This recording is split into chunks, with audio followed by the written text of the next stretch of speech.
काम वाली बनी सौतन। अंजलि गांव की सीधी सादी लड़की है।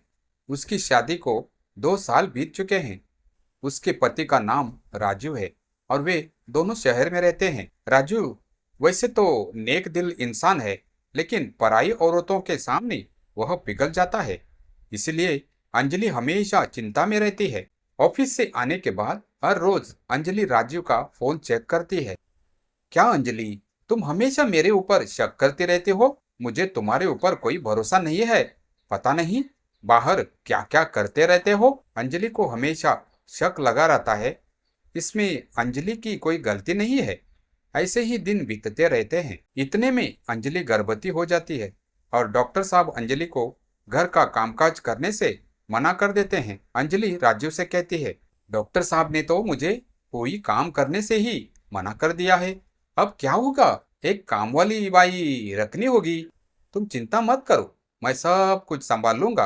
राजू काम वाली बाई की खोज करता है और 2 दिन बाद रूपा नाम की एक औरत घर पर चली आती है। मैंने सुना है आप लोग काम वाली की तलाश में हैं।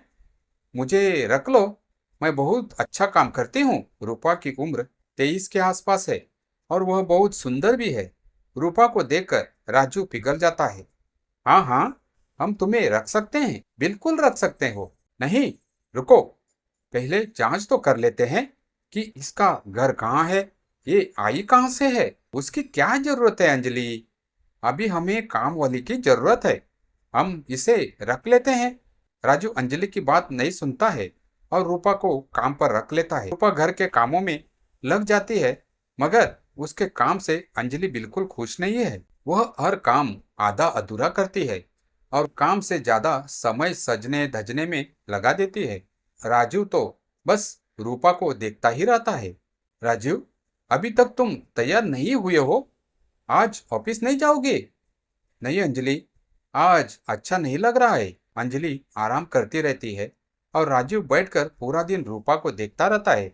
अरे साहब, क्या देख रहे हो ऐसे? मैं ये देख रहा हूँ रूपा, तुम कितनी सुंदर हो।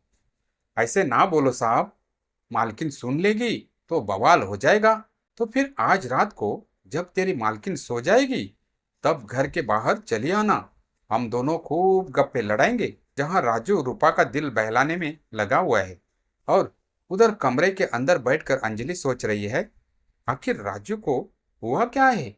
जो रोज ऑफिस जाने के लिए मरता था, वह आज ऐसे ही घर पर क्यों बैठा है? कुछ तो गड़बड़ है। रात को अंजलि खाना खाकर सो जाती है। राजू इसी के इंतजार में था। अंजलि के सोते ही राजू घर के बाहर चला गया। रूपा भी चली आई और दोनों मिलकर बातें करने लगे। रूपा, तुम्हें पता है तुम्हारे बाल बिल्कुल रेशम जैसे हैं। ऐसे ना बोलो साहब, मुझे शर्म आती है। हाँ, मैं सच बोल रहा हूँ। और तुम्हारी आंखें इतनी सुंदर है कि क्या बताऊं। तभी अंजलि आ जाती है और दोनों को रंगे हाथ पकड़ लेती है। अच्छा, तो ये चल रहा है यहाँ पर? सो क्या गई और तुम यहाँ काम वाली के साथ गप्पे लड़ा रहे हो? अंजलि को देखकर दोनों घबरा जाते हैं। नहीं मालकिन, मेरा कोई दोष नहीं है, साहब ने ही मुझे बुलाया था। अरे हाँ अंजलि, मैंने ही रूपा को बुलाया था। असल में रूपा के पिता की तबीयत बहुत खराब है, इसलिए सोचा था कि उसे कुछ पैसे दे दूं।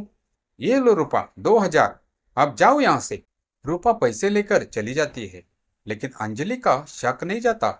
अगले दिन से अंजलि ने रूपा की निगरानी करनी शुरू कर दी। ये रूपा कुछ मुझे ठीक नहीं लग रही है और राजीव का तो कोई भरोसा ही नहीं है। ऐसे ही कुछ महीने बीत गए। इन महीनों में राजू रूपा पर पूरी तरह से फिदा हो गया। उसने रूपा की तनख्वाह भी बढ़ा दी। रूपा भी काम चोरी करने लगी। एक दिन अंजलि ने देखा कि उसके कमरे से उसकी घड़ी गायब है। अंजलि ने इधर उधर ढूंढा, लेकिन घड़ी नहीं मिली। घड़ी ऐसे तो गायब नहीं हो सकती। कल रूपा आई थी यहाँ, जरूर उसी ने ली होगी। अंजलि की बात सुनकर राजू ने कहा, अरे नहीं अंजलि, रूपा इतनी बुरी नहीं है, तुम्हारी घड़ी कहीं गिर गई होगी।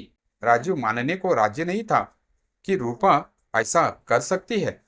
उसके बाद से हर 2 दिन में घर से कुछ ना कुछ गायब होने लगा। मगर राजू ने रूपा को काम से नहीं निकाला, क्योंकि वह तो रूपा से प्यार कर बैठा था अंजलि ने सोचा कि कुछ तो करना ही पड़ेगा और उसके कुछ ही दिनों बाद अंजलि अपना पेट पकड़कर बैठ गई और जोर शोर से चिल्लाने लगी, दर्द हो रहा है, पेट में बहुत दर्द हो रहा है। राजीव और रूपा दौड़ कर आए। राजीव ने अंजलि को अस्पताल ले जाने के लिए गाड़ी बुलाई और रूपा के हाथ में घर की चाबी देकर राजीव अंजलि को लेकर निकल पड़ा। अस्पताल की तरफ जाते हुए अंजलि ने चिल्लाना बंद कर दिया और कहा, पेट दर्द ठीक हो गया राजीव, चलो अब घर वापस चलते हैं। लेकिन अभी तो तुम दर्द से तड़प रही थी। हाँ, मगर अब ठीक हूं, अब चलो घर वापस। ड्राइवर ने गाड़ी घुमाई और घर के सामने पहुंचते ही अंजलि ने देखा कि घर का दरवाजा खुला हुआ है। अंजलि राजीव के साथ घर के अंदर घुस गई और उसके बाद जो हुआ वह राजू ने कभी सोचा भी नहीं था। उन्होंने देखा कि रूपा घर का सारा सामान इकट्ठा करके एक पोटली में बांध रही थी। दोनों को देखकर रूपा चौंक गई। अरे, आप दोनों तो अस्पताल जाने वाले थे। मैंने पेट दर्द का नाटक किया था। मुझे पता था कि तुम एक चोर हो, इसीलिए मुझे यह नाटक करना पड़ा। छी रूपा, छी, मुझे तुमसे यह उम्मीद नहीं थी। राजीव, पुलिस बुलाओ। रूपा अंजलि के पैर पकड़कर रोने लगी। मुझे माफ कर दो मालकिन, मुझसे गलती हो गई। मगर अंजलि ने एक भी बात नहीं सुनी। कुछ देर बाद पुलिस आ गई और रूपा को अरेस्ट करके ले गई। देखो राजू, बीवी के अलावा और कोई सगा नहीं होता। राजीव ने अंजलि से माफी मांग ली।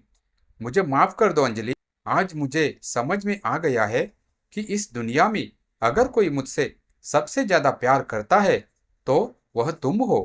आज से मैं किसी भी औरत को आंख उठाकर भी नहीं देखूंगा।